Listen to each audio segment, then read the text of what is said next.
সব ঝাড়া, সিঁড়িটা হয়ে গেছে, এখন হচ্ছে বেলকনিটা হচ্ছে ঝাড়া।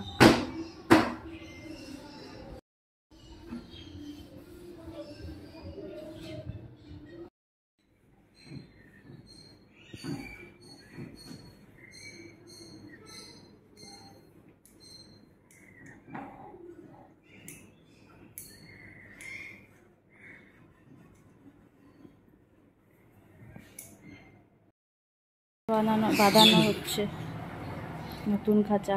টাইট, এটা মানে টাইট হয়ে যাচ্ছে তো এখানে একটা, নিচে এই লেভেলে একটা দেবে, তাহলে কি হবে আরো টাইট হবে। এই তুমি বলি স্কুলে চলে গেছিলা, এই যাবার খালি পায়ে আসে না, সিঁড়িটা এক্ষুনি মুছছে। আরেক ছানাপোনাদের খাওয়ানো হচ্ছে, ওর হয়ে গেছে ডিউটি মেয়ের।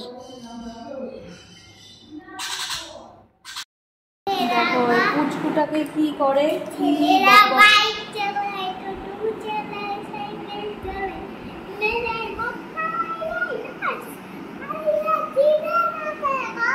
তোমার এটা একদম মুখস্থ না, সারাদিন এই গানটা করতেই থাকে, ও করতেই থাকে। আর এখানে কালকের জন্য প্রচুর কেটে রাখা হচ্ছে, প্রচুর ডাটা কেটে রাখা হচ্ছে। মা ওখানে তালের বড়া হচ্ছে। তো চলো এখন ভাতটা বসাবো। মা যে আরেকটা তাল ছিল ওটা আজকে বড়া করছে, পরশুদিন হলো আবার আজকে তালের বড়া, একবারে নিয়ে আসছে তাল, আজকে মা করছে বড়া। চলো ভাতটা বসিয়ে দিই। বলো।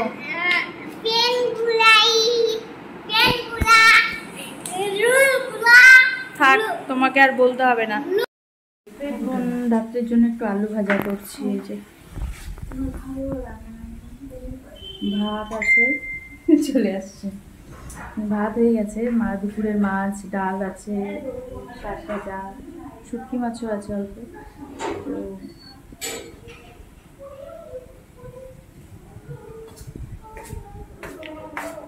তো ওই জন্য মেয়ের জন্য একটু আলু ভাজা করছিলাম। আর ওর পাপা বললো খাবে না রাতে, কী খেয়ে আসছে বললো, যে পড়াতে গিয়েছিলো, এখানে মিষ্টি মিষ্টি খেয়েছে, বাড়িতে এসে কটা তালের বড়া খেলো, বলছে রাতে আর ভাত খাবো না। অল্প আলু ভাজছি, ওরা হয়ে যাবে, ইয়া মেয়ে দুজনে খাবে। চলো, তো রান্নাবাড়ি তো হয়ে গেছে, রাতে শুধু আলু ভাজা করলাম, আর সবজি আছে সবই দুপুরে। আর খাবে না, মেয়েও খাবে না বললো। মেয়েও যে পড়তে গেছিলো, মিষ্টি খেয়েছে, কী সবকে মানে মিষ্টি মিষ্টি খেয়েছে আর কি। তো বললো মা একদম খিদে নেই, আমি খাবো না। ওর পাপাও বললো ভাত খাবে না। কতগুলো ভাত রান্না হলো, আর আমিও খাবো না।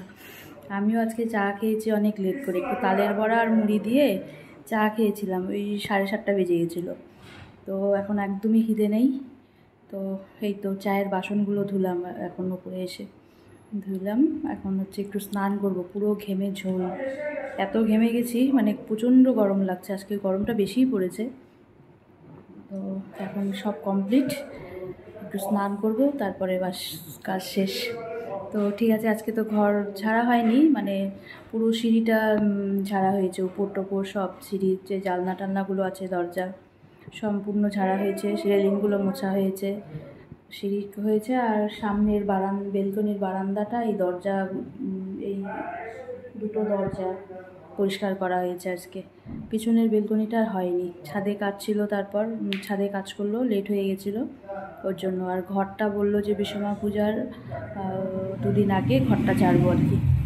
আর একদিনে হবেও না, ঘরও হয়তো আরও 2 দিন লাগবে, 2 দিন লাগবেই, কেননা পুরো খাটগুলো না খোলা হয় না, বক্স খাট তো, ভেতরে প্রচুর ধুলো পড়েছে। তো খাটগুলো এবার খুলে পরিষ্কার করবো আর কি, গত বছর খোলা হয়নি। তো এবার খাটগুলো ভাবছি খুলবো, তারপর এই শোকেস আলমারি সব পেছনগুলোতে যে নোংরা পড়েছে, প্রচুর নোংরা, তো ওগুলো এবার ভালো করে পরিষ্কার করবো আর কি। তো বিশ্বকর্মা পূজার আগে আসতে বললাম, তারপর ঘর ঝাড়বো। তো ঠিক আছে, আজকে এটুকুই। তো সবাই ভালো থেকো, সুস্থ থেকো, টাটা, গুড নাইট।